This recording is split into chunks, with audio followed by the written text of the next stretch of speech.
Right guys, masera say I want ndiniwe ndakalinda zvakanaka pagweru guys. Ndo pandiri. Munoona pamba apa guys ndo pazvakatangira. Ipo panapa.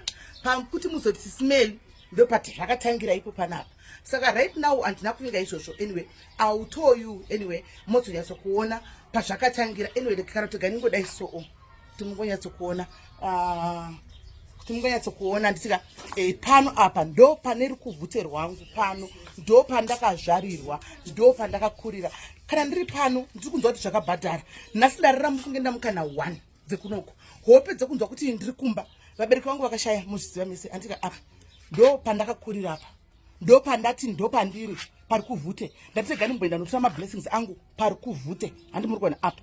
ndo pandakakurira ipapa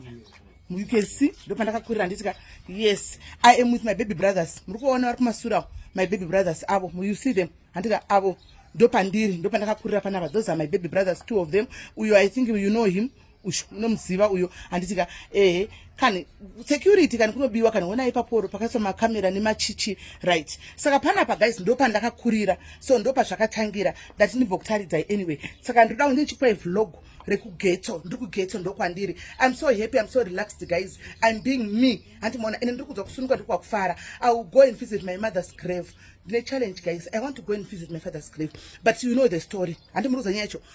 kuna bankuru kuya saka ndiri kumboona matsa kuti Mwari vanipe strength mangwana if possible I'm gonna wake up makusenti drive ndakananga ikoko kwagutu I want to go and see my father's grave because it's been kuva zvavakavigwa patakabva kumanyaradzo it's more than 20 years now I've never gone there nekutya hama nekutya kureiwa but ndakuzvidza kuti Mwari ndiye anotendera kana tanoramba Mwari ndiye mukuru ndiye takachederidzwa pane zvinhu zvakawanda pasina chakaitika paupenyu hwangu Mwari asi vachindizama vavengi verudzi rwangu nevasiri vakandizama zvikaramba saka I've told myself kuti you know what handina chandichadya I'll have to go and see my father's grave because ndiri kutoda ndatongouya kuti ndizotora anointing handika ropafadzo rekuvabereki ivavo saka payadhi ndatsika ndiripo and I'm gonna be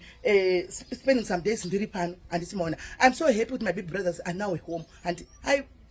they are now here home pano antika one is staying here the other one is staying at another house antika yekuti ndakaenda I'll show you as well so ndo pazvakatangira ndo pakakurira ndo pakazvarirwa sismell diaries pano ndo pakakurira ndo pakaimhanya pesapa vachimhanya vachidii ipo pano ndo pamba pandotsiva pavabereki ini semwana musikana mukuru